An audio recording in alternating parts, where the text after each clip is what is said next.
I don't know that we've ever seen anything on this level from this age group. This week in Metro Detroit, a police chief in disbelief after two teens are charged in a murder plot. Why a cell phone almost led to a mother's death. A bittersweet feeling of closure for the family of Dee Warner. Investigators confirm her remains were found on her husband's property. For the first time, we hear from Dee's loved ones since that stunning discovery. A possible shakeup at one of Detroit's big three, nearly a year since the UAW and Stellantis agreed on a new labor deal. Why the union is threatening a strike. And a debate over chickens. We're going to take you to a community that is divided over chickens as pets. Those stories and more up next on The Rundown. Welcome. I'm Brandon Hudson. This is The Rundown, where we run down some of the biggest local stories of the week. We're going to tell you how a bullet shattered a family's sense of security. We're going to offer an emotional update on a crime drama that has gripped Metro Detroit and much of the nation for the last 3 years. And we're going to tell you about a debate that may be just as interesting as our presidential one. But first, let's get to our must-see videos. So we need to get a cleanup on I-94. A huge mess of what appears to be Greek salad dressings all over the freeway. Now here's what happened. A semi-truck lost part of its container. Gallons of bottles spilled out into the road. No other vehicles were involved. No one was hurt. Michigan State Police are working to find out what happened. From a sticky situation to a smelly one. You are not seeing things. Yes, that is a woman accused of throwing animal feces at her neighbor's property. It is the epic climax of a beef between this woman and her neighbors who care for stray cats. The woman in the video told us anonymously that the couple didn't clean up after the animals. Also, she said she's not throwing feces at her neighbor's property, but out in the street. Now, since this story aired, we did learn that no one will face charges, and all the neighbors reached a truce. Well, now to a story that sounds like it was ripped from the pages of a TV crime drama. Police arrested a 14-year-old and a 17-year-old after they're accused of plotting to kill the 14-year-old's mother. Fox News' Ingrid Kelly tells us this is all over the teenager's mother threatening to take away a cell phone. Back in July, East Point police were called to the 24,000 block of Roxana. They're there to investigate a home invasion and possibly an attempted murder. But as the investigation unraveled, something sinister was revealed about a 14-year-old girl living on this street. The minor daughter had met another minor on a social media app. But the 14-year-old's time on social media was put in jeopardy. Her mother, who had no knowledge of the guy her child met on the app, decided to take away her daughter's phone as a form of punishment. Because she was having a lot of issues at home and not following the rules. So the teen and her new 17-year-old boyfriend came up with a solution. They decided together that they were going to kill mom. In the early morning hours of July 14th, the 14-year-old allegedly leaves the door to her home open so her boyfriend can enter. He went into the mom's bedroom and began to attempt to suffocate her with a body pillow that was on the bed. The mom screamed. And then he started choking her. But the woman's mother and grandmother to the 14-year-old intervened and told the 17-year-old to leave, which he did, but he left something behind. His shoes were left behind, and we believe that maybe he took those off to be quieter. A knife from the victim's house was also found in the street when the suspect fled. The mom was transported to the hospital, but will survive her injuries. And after nearly 2 months of investigating, police took the 14 and 17-year-olds into custody. The mother of the 14-year-old told police her daughter is a problem child and has a record. Both have been charged as adults by the Macomb County Prosecutor's Office. The biggest evidence came from the 14-year-old. From social media, from her social media account. The 17-year-old facing a number of charges, including conspiracy to commit murder in the first degree. The 14-year-old also facing charges, including solicitation of murder. The male received a $2.5 million bond, so I can't imagine that he's going anywhere, anytime soon. And the female was given a $1 million bond. So they're both being held. The names of the teens not being released because of their ages. The investigation has shocked the police department. I don't know that we've ever seen anything on this level from this age group. And as this investigation continues, police want to make this clear. Everything you do on social media leaves a footprint. Nothing is secret. I mean, everything is able to be recovered and found when you're using social media. Well, this is the time of year where parents should be getting their kids ready for school, but for one Detroit family, they are more concerned about their child's health and safety after that child was shot in the head while sleeping in his own bed. Our youngest family members should feel safe in their own homes. Camila Miri tells us why police are once again fed up with gun violence against children. It's by the grace of God, Isaiah is okay, and only ended up with 4 stitches, but this not okay. This is not okay at all. Look closely and you can see the staples in the little boy's head. Monday morning, the 8-year-old was sleeping in a front room of his home on Fairmount, on Detroit's east side, when someone drove by and started shooting. We have approximately 6 shots confirmed that hit the home. One of those bullets grazing Isaiah on the side of his head. This is still a baby. He 8. He ain't experienced nothing in life. It's not okay. These are little children. These are babies in this house. So whatever beef y'all have in the street, leave it in the street. Family members tell Fox 2 they believe one of their teenage family members who spends time at the house is the person being targeted. Stop shooting at people. Stop shooting at houses. Y'all don't know who in these houses. We're confident that we're going to get some camera assets. We're also confident that we're going to get these people off the street.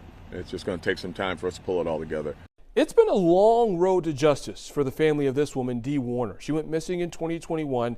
Her husband, Dale, was charged with the murder despite not having a body. But this week, police made a major breakthrough. Investigators discovered and confirmed her remains on her husband's property. This week, we heard from Dee's loved ones for the first time since this news broke. Just down the road from Dee Warner's property here, we heard from her brother and her daughter. They described the feeling of confirmation on Dee's remains as a bit of bittersweet joy, and they are grateful for the community that's rallied around them and helped them fight these last 3 years. On Thursday, Michigan State Police searched and collected evidence for hours on Dee Warner's farm in Tecumseh. MSP would not tell Fox 2 how what they found is connected to the case, which reached a major breakthrough Wednesday when investigators confirmed Dee's remains pulled from a tank on her husband's property. It was disbelief. It was, I guess I hate to say it this way, but there's some joy and relief that after all that effort and all that time and all that attempt to deceive us. While police worked, Dee's brother and daughter spoke about the feeling of relief that they found her 3 years after Dee's disappearance. At times, Greg Hardy was hit with a wave of emotion. We'd certainly like to tell her we love her very much. I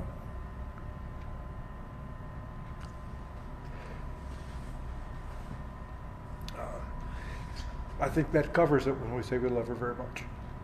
Dee Warner, a 52-year-old mother and grandmother, was last seen on April 24, 2021. Police ruled her death a homicide despite not having a body. Family, friends, and a host of others came together to spark a movement to find justice for Dee. Her husband, Dale Warner, was eventually charged. Several days ago, the biggest break in the case came when police found human remains inside a container filled with ammonia on Dale's property in Lenawee County. Dee's brother says dental records helped investigators make the confirmation. Now the family will wait to see if Dale Warner will go to trial. You know, this is totally premeditated, in my opinion. To kill your wife, entomb her in a steel tube to attempt to hide her forever. On behalf of my siblings, we just want to thank everybody for the continued support. Now, before we get into our next story, we want to have a look back on the agreement that got Stellantis workers back on the job after last year's strike. Employees would receive a 25% wage increase over the next 4 years. Also, they were promised a 33% cost of living raise, which is a jump from $31 an hour to $42. But the president of the United Auto Workers Union says Stellantis is not holding up the deal. Dave Spencer explains how the UAW is threatening a strike.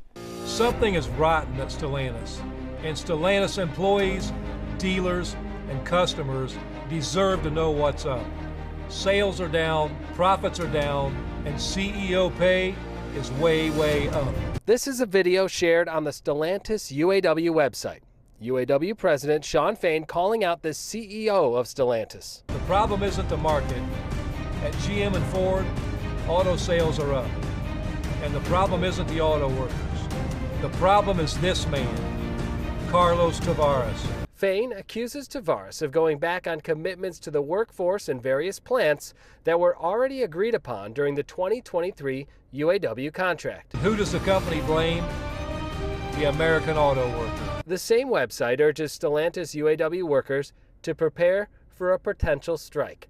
It's something UAW worker Eugene Garnett says is already on the minds of some workers. It's one of those things where it's like, we shouldn't talk about it. You know what I'm saying? Garnett says he's not sure how he feels about going back to the picket line right now. At the end of the day, keep striking, keep taking food out of people's mouths. We met him outside of Buscemi's party store near the Stellantis Warren assembly plant. Close to the plant, and we depend on all the people to come in and shop with us, and if they're not here, then we'll be affected by it big time. Owner Brian Seba says roughly 30% of his business comes from plant workers. Not only me, but all the other restaurants around here and everybody. Dave Spencer, Fox 2 News. Before we go, you may be familiar with that chicken or egg debate. Well, here's a debate that may be just as polarizing. Charlie Langton takes us to a community where people are arguing over chickens as pets. Do you like chickens? More or less. Well, it seems the tiny village of Beverly Hills in Oakland County is divided over chickens. Maybe I didn't read the signs. Well, Walt, look around. Some neighbors are putting up anti-chicken signs. Guess they don't like chickens in Beverly Hills. Oh, yeah, they do. Have the chickens ever done anything bad to you? Not really, no. I don't like chickens, no. But Marianne, what's really going on in Beverly Hills with these chickens? There's certain people in our village that want to put chicken coops that are 8 feet by 10 feet by 6 feet. And Marianne gave me a flyer. This chicken thing is real. They're trying to pass it with the 7 people on council. It's not Ferndale, it's not Royal Oak, it's not Huntington Woods. It is Beverly Hills, and I would like to see Beverly Hills continue as it is. Whoa. And here at Walt's estate sale? This is what everybody's trying to get rid of in Beverly Hills. The real chicken. Now, Walt, this is serious. Do you raise chickens yourself? No, but I know my cousin's daughter has chickens. Do you think you're dividing the community over chickens? I think it would be ridiculous to divide this community over chickens. Rachel ran for village council 2 years ago on the platform, Bring Chickens to Beverly Hills, and she won. We're a capable community that can have a conversation and see if something like this would work. They usually are raised on a farm, not necessarily in neighborhoods. Chickens are great for organic gardening. They provide a lot of fertilizer and opportunity for composting yard waste and scraps. Chicken poop? Chicken poop. Neighbors might not like that part of it.